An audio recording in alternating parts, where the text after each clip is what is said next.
Почитувани представници на медиумите, добре дојдовте и ви благодарам за интересот. Дозволете на почетокот председателот Стево Пендаровски да информира за текот и за заклучоците на 8-та седница на Советот за безбедност, а потоа како и да ги поставите вашите прашања. Председателе Пендаровски, повелете. Здраво на сите, добар ден. Денеска ја одржавме 8-та седница на Советот за безбедност, инаку прва по конституирање на новата влада. Видовте и самите на почетокот, присутни беа постојаните членови на Советот, освен мене председателот на Собранието и председателот на владата, беа присутни министрите за одбрана, внатрешни и надворешни и членовите на Советот за безбедност, професорите Трајан Гоцевски, Ветон Љатифи и Ненад Марковиќ. На моја покана, со оглед на дневниот ред, присуствува и директорот на Агенцијата за разузнавање, директорот на Агенцијата за национална безбедност, директорот на оперативно-техничката агенција ОТА и началникот на Генерал штаб на армијата. Главна точка на дневниот ред, не е единствена, на 8-та седница на Советот беше политичко-безбедносната состојба и во земјава и во регионот. Ова истовремено беше и прва седница на Советот за безбедност на која се дискутираше на оваа тема откако станавме членка на НАТО од март оваа година. Представниците од надлежните служби и министерства реферираа за внатрешната безбедносна динамика и нашето обкружување. Советот заклучи дека состојбата во земјата и регионот е стабилна и дека нема индиции дека би можел да биде загрозен нашиот територијален интегритет и суверенитет. Надлежните институции во континуитет ги следат сите ситуации кои потенцијално би можеле да прераснат во посериозен безбедносен проблем, вклучувајќи и тука евентуален нов бран на бегалска односно мигрантска криза. Сепак најголемата криза со која сме и денес соочени е пандемијата на COVID-19. Се разбира не само кај нас, туку и во светот, значи на глобално ниво. Пандемијата продира во сите сектори, здравствен, економски, социјален, се разбира и безбедносен. За прв пат во земјава имавме во изминатиот период прогласена вонредна состојба, а представниците и на полицијата и на армијата имаат дополнителен, сосема поинаков ангажман и задачи, и во најголем дел работеа во поддршка на цивилните структури во справување со кризата предизвикана од коронавирусот. Пандемијата останува најважниот предизвик за нашето општество и во следните месеци, со влијание и врз економијата, и врз здравството, но не очекуваме, според денес направените и презентирани проценки, дека ќе има развој кој би влијал на општата безбедност во земјата. Безбедносните служби се разбира ќе продолжат да ги следат и понатаму и анализираат трендовите и во земјата и во регионот, на што може да има влијание и врз нас, сите безбедносни закани и потенцијални ризици за националната безбедност, и за тоа ќе продолжат да го информираат државниот врв и Советот за безбедност. Во оваа смисла е важно да се одбележи дека и ново воспоставениот Совет за координација на службите е функционален и има своја редовна динамика на средби и активности. Втора точка на дневниот ред, за која дискутиравме, беше врзана со безбедносните импликации поврзани со воведување на 5G технологијата кај нас.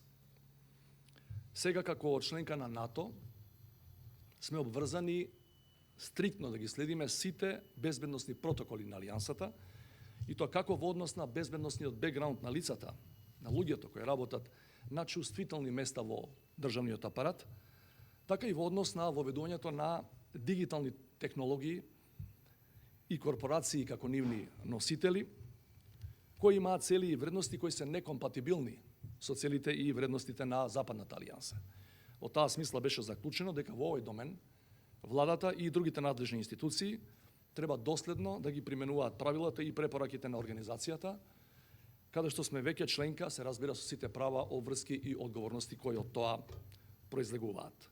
Сосема конкретно, во однос на втората точка, да ви пренесам дека беше заклучено Министерството за надворешни работи да започне со подготовка на меморандум за разбирање, сличен според содржината и според формата на она што беше веќе подпишано од некои држави во нашето обкружување или подалеку во Европа, членки на Алијансата, со кои ќе се наведат прецизно нашите обврски во однос на сопстеничката структура, на компаниите, евентуалната државна поддршка која тие имаат, колку тие се од овој аспект компатибилни со работите кои ги споменав предмалку, бидејќи се разбира дека мора да ги следиме препораките на организацијата, каде што сакавме да влеземе толку долго, конечно тоа го успеавме на 27 март оваа година.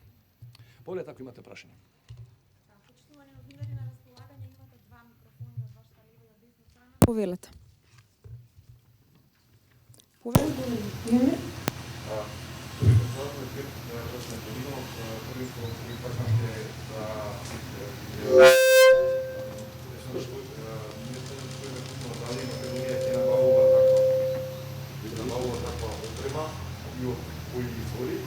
И второто прашање поврзано со вашето писмо до Вселенскиот патријарх на Словенија. Дали сега станува збор за слободни каде ќе имаме некои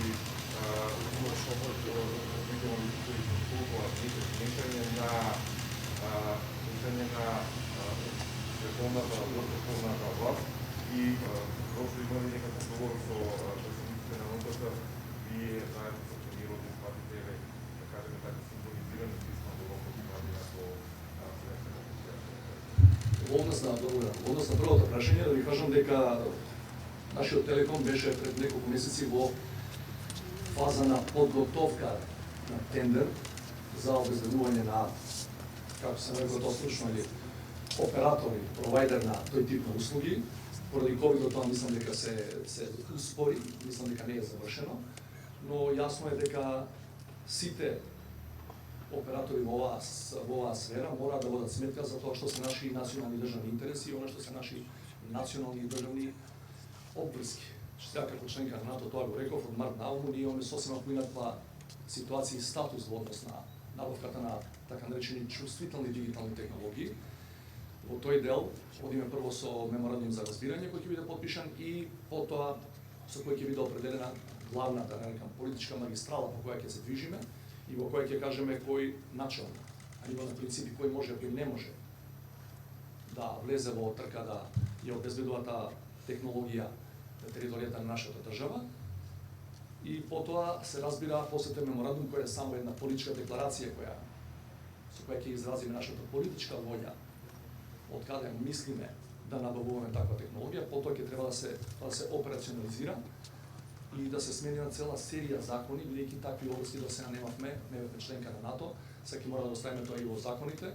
Значи од законот за електронски комуникации, можеби законот за јавни набавки во чувствителни области, во областа на одбраната, например, каде што до сега немавме такви генерални огради, што може, а што не може, значи јасно е дека ќе мораме да се усогласуваме со она што ни го диктира алијансата, каде што самите побаравме да бидеме членка и фала Богу станавме членка после долги години чекање. Во однос на прашањето за моето писмо до Вселенскиот патријарх, морам да ви кажам, ја ги прочитав тие, ги видов тие коментари, дека со тоа се меша световната и црковната власт, ние сме секуларна држава по устав и така натаму. Ви кажам, сосема накусо едно мое искуство мало пред 20 години, кога бевме на средба со истиот Вселенски патријарх, јас бев тогаш советник на тогашниот председател Борис Трајковски. И првата реченица со која председателот Трајковски го започна разговорот со патријархот беше: вели, јас сум протестант, меѓутоа во исто време и македонец, и би сакал да ве замолам да се заложите Македонската православна црква да стане што е можно попроминентна, повидлива во рамки на таа така наречена православна екумена. Не постои ниту една, повторам, ниту една држава од така наречениот православен свет во кој се најголем дел од граѓаните православни христијани, ако одиме по таа верска некоја класификација, која не ја поддржувала и денес и порано својата православна црква, за да биде што е можно пошироко видлива и признаена во тоа семејство на православни цркви. Ова што е интересно да се спомена, не го гледам во тие анализи кои забележуваат за наводно мешање на световна и црковна власт, тоа што е ноторен факт. Сите знаеме дека Македонската православна црква, освен се разбира и други некои текови, трендови, организации и поединци, и кога не сме имале држава, која сме можели на организиран начин да го крепиме нашиот идентитет и да го промовираме, таа била во заштита на тој македонски идентитет. Не гледам воопшто причина во ситуација кога очигледно македонскиот идентитет се уште до крај на меѓународно ниво, зборувам, не е етаблиран, зашто ние како државни институции не би помогнале во таа насока. Не гледам ништо спорно. Повелете? Да, повели. Повели.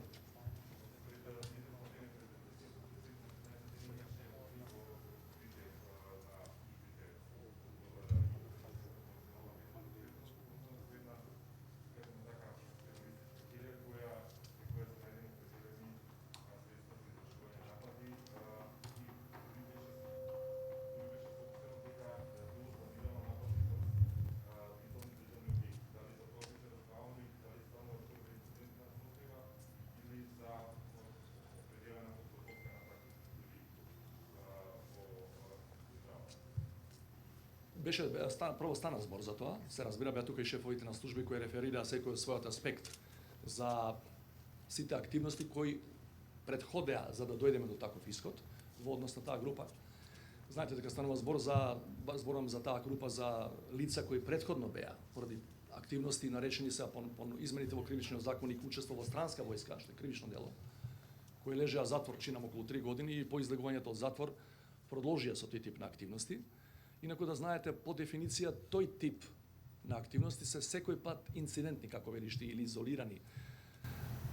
Актите на тероризам, подготвени, не дај Боже, успешно спроведени, се секој пат акти кои не се масовни, не ги прават 3000, 5000 луѓе, така што ние ќе мораме и целиот свет со таа закана, со таа терористичка закана да се справуваме и понатаму и да трагаме по тие со индици, се разбира на службите, да трагаме по тие поединци и групи кои имаат такви намери. Че ова што е битно е дека таа група е сосечена во корен, битно е дека е дадена во процедура, дека понатаму останатите институции ќе ја процесуираат и она што е значено е дека во овој момент нема индиција дека некоја друга таква група е во фаза во која беше претходната група, че да дојде дури во фаза да изработува и елеци полни со експлозив, што кај нас за прв пат во историјата се забележува као случај. Дали имате други прашања? Да, повели. Само кај те замалам поблиску до микрофонот.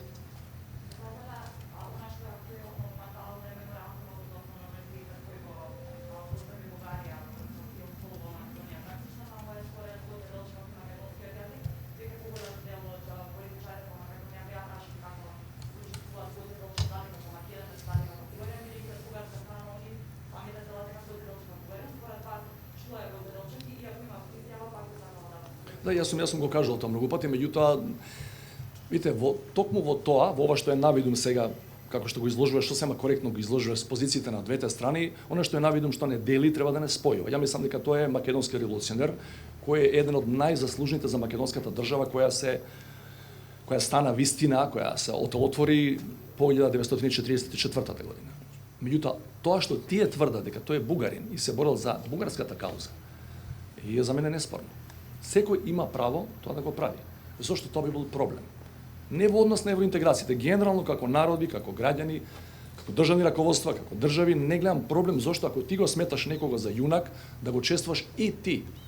И тоа не мора да биде исклучиво. Јас го цитирам последниве денови поставувањето на споменикот на Скендербек во Турска чаршија пред неколку години. Чи веројатно од вас дел ќе се сетат. Го пренесувате, тоа беше јавен настан. Од кога заврши церемонијата, на која имаше чествување на тој битен историски лик за целиот регион, не само за албанците, не знам за турците, дојде да положи цвеќе еден од познатите македонски националисти и кога новинарите го прашаа зошто вие сте тука, што вие барате тука, вели тоа е наш. Што е спорно во тоа? Мајка Тереза, ќе се расправаме дали била албанка, влаинка, македонка, скопјанка. Значи нека го чествува кој сака. Тоа може само на нас, македонците, кој го чествуваме, кој го почитуваме Гоце Делчев, да ни прави уште поголемо задоволство, поголем мерак. Значи станува збор на вистина за фигура која далеку ги надминува, ја би рекол, и регионалните рамки на Балканот. Да, повели.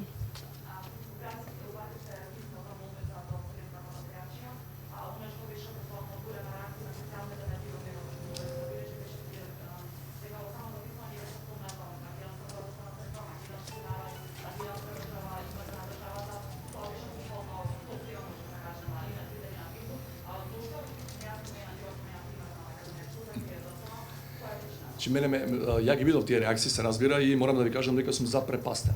Името на државата е содржано во заглавието.